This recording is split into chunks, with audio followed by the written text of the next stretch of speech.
خب سلام دوباره، خیلی خوش اومدید به IELTS Essential Words ویدیوی هفتمش. یعنی درس 1 و 2 تموم شد، هر کدوم 3 تا ریدینگ داشت. موضوع درس جدیدش که دوباره 3 تا ریدینگ داره، هر ریدینگش رو توی ویدیو میخونیم.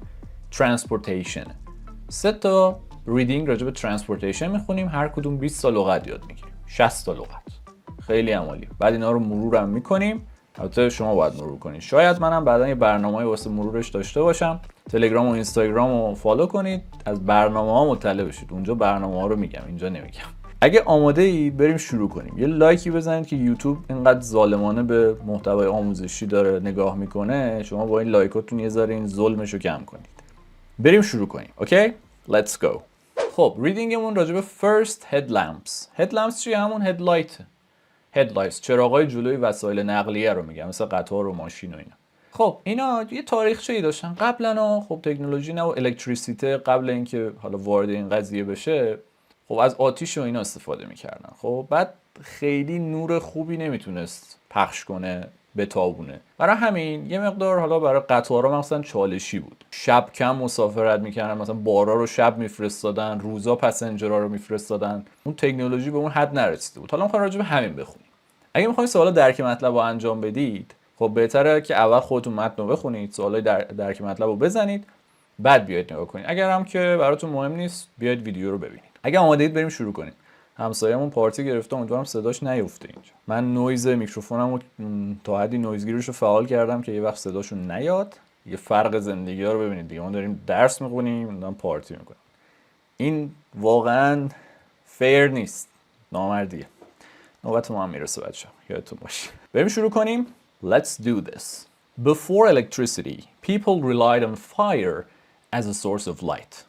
میگه قبل از الکتریسیته، برق، مردم از آتیش استفاده میکردن. They relied on fire. یعنی به اون اتکا میکردن، تکیه میکردن به عنوان منبع نور. درسته دیگه، اینا هممون میدونیم. الکتریسیته نبود، آتیش روشن میکردن، نور داشت. It was a tricky business. همین استفاده از آتیش یه تریکی بیزنس بود. یعنی یه مسئله خیلی سخت و چالشی و کامپلکس و پیچیده بود. تریکی از خب صفتش که در واقع اسمش که میشه تریک، یعنی ترفند. تریکی صفتشه، یعنی چیزی که به ترفند نیاز داره، مهارت میخواد، سخته. کتاب گفته difficult. خب آتیش یه سری چالشات داره دیگه روشن کردنش. حالا ببینیم این چالشات چی هن. Why was it a tricky business? Here's why. Flames cast limited light, are vulnerable to winds and weather, and can lead to disaster. دقت کردین؟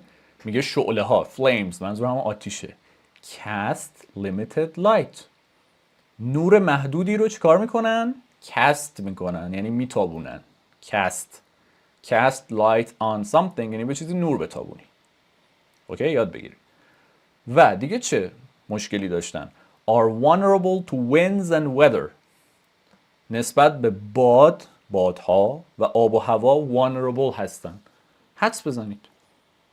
چی میشه؟ خب تو کانتکست داریم یاد میگیریم، معنی رو اول میتونیم حدس بزنیم. خوبیش همینه.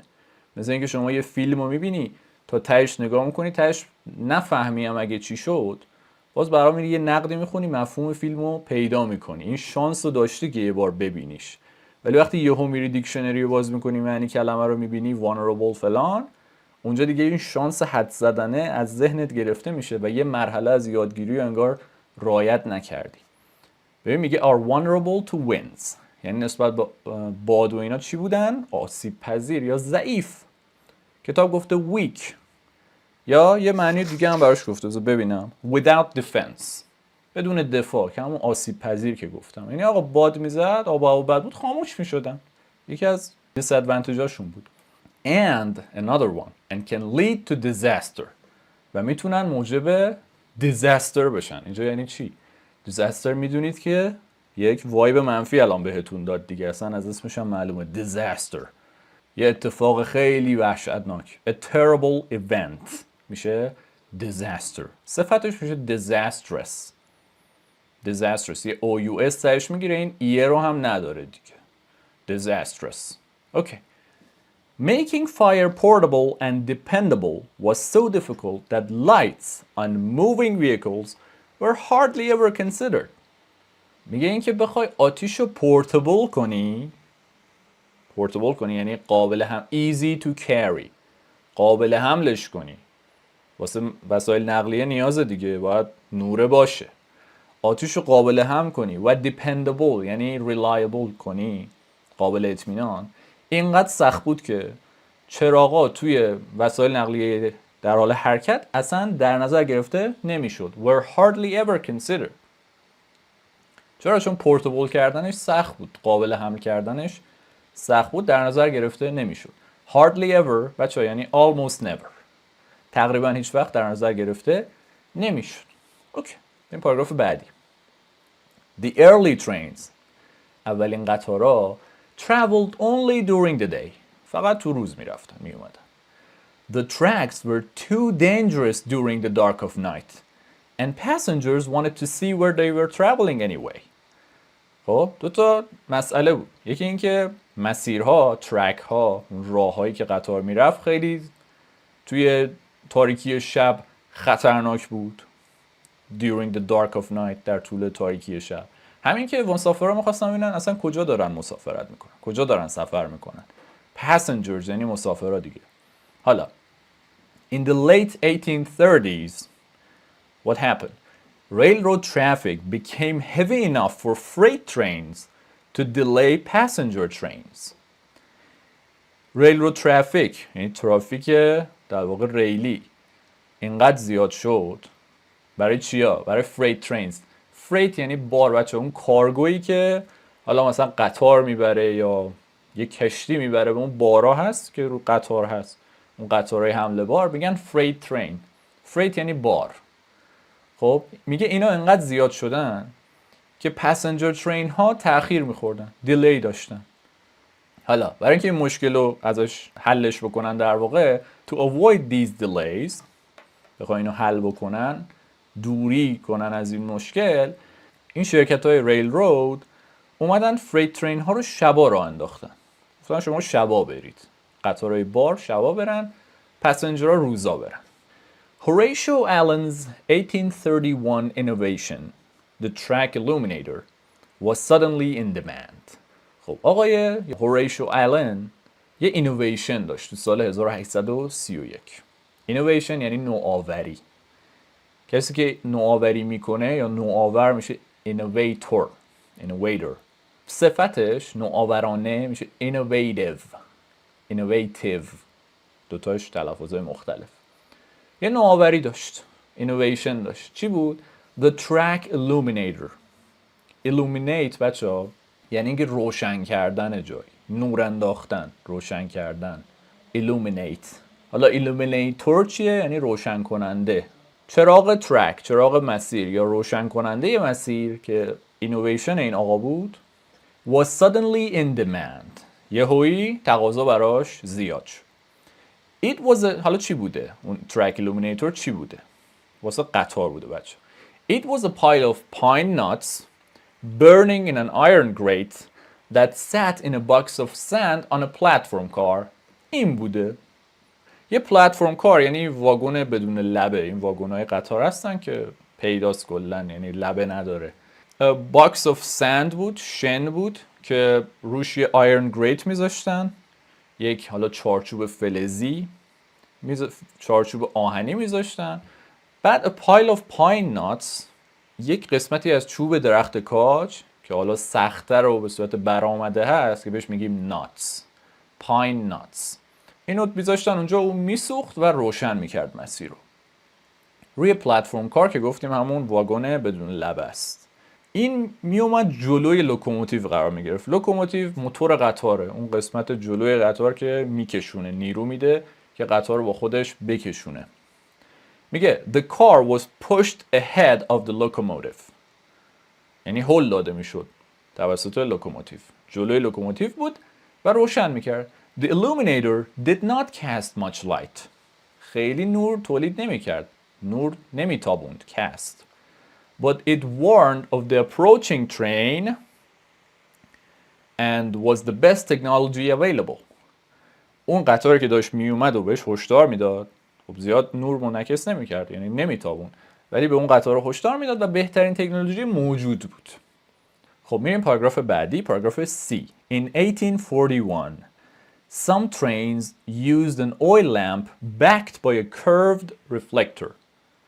توی سال 1841 بعضی قطارها یه اویل لمپ، یه چراغ نفتی استفاده میکردن که backed by curved reflector بود، یعنی پشتش یه بازتابنده مقعر بود. curved یعنی مقعر دیگه اینجوری. reflector یعنی بازتابنده. reflect، عمل reflect یعنی بازتاب، برگردوندن نور یا تقویت کردنش میشه reflect، که reflector اون آبجکتیه که این کار رو انجام میده. an improvement یک بهبود بود، یه پیشرفت بود. but oil lamps blew out easily in the wind. تو باد به راحتی چی میشدن؟ خاموش میشدن. blow یعنی فوت دیگه، فوت میکنی چیزی مثلا خاموش میکنی، اینجا میگه اونا blew out میشدن، یعنی خاموش میشدن توسط باد. including the wind generated by the movement of the train، که این شامل اون بادی که حرکت قطار درست میکرد هم بود. the wind generated by the movement of the train. generate to make or to produce، یعنی generate تولید کردن یا ساختن، اون بادی که generate میشد توسط حرکت قطار. حالا at about the same time، یعنی همون حدودا یه سال 1841 Schenectady and Troy Railroad Trains، یعنی این دوتا شرکت هم بچه کامپنی های ریلرود هستن، اینا یه چیزی رو دیسپلی کردن، یعنی نمایش دادن، اگزیبیت کردن. بچه دیسپلی یعنی show or exhibit. display فعل اینجا. چی رو نمایش دادن، نشون دادن؟ a whale oil lamp positioned between a reflector and a lens at about 12 inches high. یک چراغ نفتی در واقع والی، یعنی نهنگی. اینا از این نفتش رو از نهنگ میگرفتن، حالا به این نحوی، که اینو میذاشتن بین ریفلکتور و یه لنز که حالا 12 اینچ هم ارتفاع داشت، بین اینا قرار میداد و حالا نور رو تقویت میکرد. It threw light up to 100 feet ahead of the train. اینجا به جای cast light گفت throw، گذشته میشه through. نور رو پرتاب میکرد. throw یعنی پرتاب کردن. It threw light تا حدود 100 فیت نور رو پرتاب میکرد جلوتر از قطار. حالا این خوب بود، اما چی؟ Although this was an improvement، اگرچه یه بهبود، یه پیشرفت بود، the braking distance the trains required was more than the 100 feet of track that were illuminated. اوکی، شما 100 متر رو روشن میکردی، ولی braking distance یعنی اون فاصله ای که از لحظه ای که قطار ترمز میکنه تا وای میسته از 100 متر بیشتره. پس 100 متر نور کافی نیست، باید بیشترش میکردن، چون به هر حال تو 100 متری هم ببینید ترمز بزنی میخوری بهش. حالا چی شد؟ In 1849 a calcium lamp was developed that threw light 1,000 feet and lasted 4 hours. However, the only railroad company to use it was Camden and Amboy. یک کلسیوم لمپ تو سال 1849 دیولوب شد، توسعه پیدا کرد که 1000 فیت نور رو پرت میکرد، 4 ساعت هم دوام داشت. lasted یعنی دوام داشت. ولی فقط این شرکت کمدن اند امبوی ازش استفاده میکردن. حالا بعدش لایم لایتس که حالا یه نوع دیگه از چراغ‌ها بود which were used to light theater stages on both sides of the Atlantic. اینا چیکار میکردن؟ استیج تئاتر رو روشن میکردن. اینو آوردن گذاشتن تو قطارا. were considered too intense for trains. اینو اومدن گذاشتن تو قطارا، بعد این برای قطارا دیگه زیادی اینتنس بود. اینتنس یعنی بچه شدید، strong. اوکی؟ کتاب چی گفته؟ اینتنس رو گفته very strong، خیلی قوی، همون چیزی که گفتم. دیگه این لایم لایتس ها که تو theater stages استفاده میشد برای قطارها خیلی اینتنس بود، دیگه زیادی قوی بود. دیگه به جای اویل توی هدلمپس ها اومدن استیلن استفاده کردن در نهایت. خب بریم بعدی. اوکی، دیگه میریم سراغ الکتریک ها. In 1851 the first electric headlamp was developed. اولین چراغ جلوی الکتریکی دیولپ شد، توسعه پیدا کرد تو 1851. This headlamp had two major drawbacks. بچه drawback یعنی disadvantage، مشکل. دو تا مشکل عمده داشت. Major یعنی عمده یا بزرگ. خب مشکلاتش چی بود؟ It required its own generator which did not become portable until the 1890s when steam generators became common and the delicate parts broke easily as a result of the rough rails over which the trains traveled. اونجا مشکلاتش میگه دو تا میجر درابک یا نقطه ضعف یا مشکل بزرگ داشت. یکی این که میگه ژنراتور خودش رو نیاز داشت. Required its own generator. که تا زمانی که تا 1890 اون دهه 1890 تا 1899 که استیم جنراتورها ژنراتورهای بخار در واقع اومدن تو کار، تا اون موقع پورتبل یا قابل حمل نشده بود. پورتبل اینجا کتاب اینو علامت نزده، من اشتباهی بولدش کردم، قبلا گفتیم پورتبل یعنی چی. میگه تا اون موقع اینا جنراتورها قابل حمل نشده بودن که بشه استفاده کرد. و مشکل دیگه and the delicate parts یعنی پارت ها یا قسمت های ضعیف یا ظریف به آسونی میشکستن. چرا؟ در نتیجه حرکت رو اون ریل های راف یا سفت و سختی که ترین ها قطار روش حرکت میکردن یا ترافل میکردن. اوکی؟ یعنی این مسیرها خیلی راف بوده، قطار حرکت میکرده، این پارت ها به آسونی میشکستن. یعنی واسه این هدلمپ میخواد بگه. اوکی؟ پس دو تا درابک داشت که دو تاشو اینجا ذکر کرد. اوکی.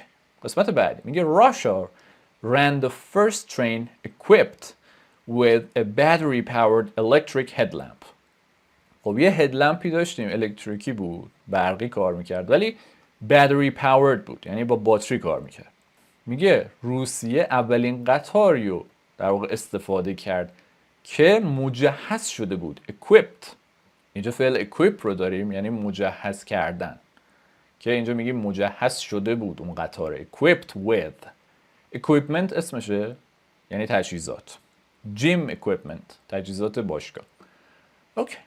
The French فرانسویا first used steam generators to power electric headlamps on trains. فرانسویا از ژنراتور بخار استفاده کردن که این چراغای الکتریکی رو بهشون حالا قدرت بدن، یعنی نیروشون رو تامین کنن. In the United States in 1897, George C. Pyle developed an efficient electric headlamp. تو آمریکا United States سال 1897 آقای جورج سی پایل یک هدلمپ الکتریکی در واقع توسعه داد که efficient بود.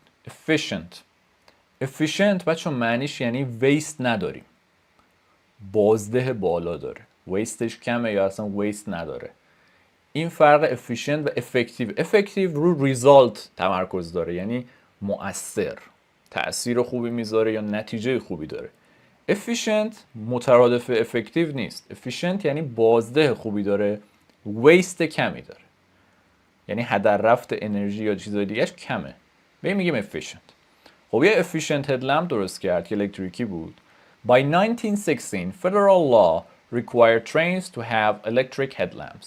اونجا دیگه تو سال 1916 خب همه قطارها ملزم بودن که الکتریکی داشته باشن هدلمپ هاشون رو. بریم بعدی. Automobiles خودروها. The exciting new mode of transportation at that time needed headlamps too. خب اتومبیل ها که اون موقع روش جدید حمل و نقل بودن.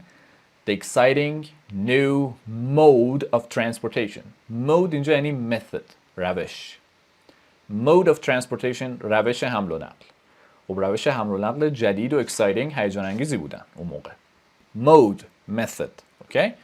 The requirements الزامات for car headlamps were more stringent than those for trains. اینو میخوام شما حدس بزنید. میگه اون الزاماتی که برای چراغ‌های ماشین داشتیم stringent تر بودن از اونایی که برای قطار داشتیم. یعنی چی؟ یعنی strict یا firm، خیلی سرسخت‌تر. خب الزاماتش سخت‌تر بود. اونا حالا میشد یه جوری هندل کرد، ولی واسه ماشین این قوانین حساس‌تر میشه، این الزامات حساس‌تر و سخت‌تر میشه. پس stringent یعنی strict یا firm. اوکی؟ بیشتر برای قوانین، الزامات، requirements, laws و این چیزا استفاده میشه. Because roads were even rougher than rails. چون جاده ها حتی سخت‌تر از ریل ها بودن. یعنی rough خلاف smooth. smooth یعنی نرم و صاف و اینا. جاده ها rough بودن دیگه. صاف نبودن. Cars required more rugged parts. ماشین ها قطعات rugged تر یعنی بادوامتر و سرسخت‌تری نیاز داشتن. چیزی که به آسونی خراب نشه میشه rugged. چیزی که دوام داره. rugged. خب and the steam generators had to be smaller than those in trains. حالا استیم جنراتورها، ژنراتور بخار باید توی ماشین ها کوچیک‌تر ساخته میشد چون کلا ماشین ها کوچیک‌تر بودن، قطار خیلی بزرگه. Despite these tougher requirements الزامات خیلی سخت، ما اونجا سخت‌تر. ما اونجا چی داشتیم؟ stringent یعنی همون tough یعنی همون strict یا firm. The Columbia electric car was equipped مجهز شده بود with electric headlamps in 1898. و پاراگراف آخر electric headlamps made travel at all hours and in almost all weather possible. این چراغ جلوهای برقی سفر رو تو همه ساعات و تقریبا هر آب و هوایی ممکن کردن. و ببین چه تاریخچه سختی هم داشته. میگه it's something we take for granted today. چیزی که ما امروز ساده ازش میگذاریم. یعنی برامون دیگه بدیهی شده. خیلی بهش فکر نمی‌کنیم که چه چیزی پشتش بوده. اوکی بچه‌ها؟ اینم از این. مرسی که تماشا کردید. کویز امروز هم بگیم. یه لغت داشتیم intense، گفتیم یعنی very strong و حالت‌های مختلفش. یکی خود intense صفت. intensify یعنی قوی کردن و شدید کردن. و قیدش میشه intensely. اوکی؟ حالا من از کتاب یه دونه جمله براتون میخونم با یکی از این حالتهای intense، intensify، intensity و intensely. یکی از اینا رو باید بذارید اینجا. اوکی. Some materials burn more نقطه چین than others. تکرار. Some materials burn more نقطه چین than others. اینو برام بنویسید خیلی راحت. میخوام ببینم تا اینجا نگاه کردید، گوش دادید یا نه. پیج اینستا و کانال تلگرام حتما داشته باشید دوستان عزیزم. حتما داشته باشید. تو این تلگرام وایس میذارم، تو اینستاگرام هر کاری میخوام انجام بدم تو اینستاگرام استوری بهتون میگم. مرسی، به زودی میبینمتون. لایک و کامنت یادتون نره. Love you guys. فعلا خداحافظ.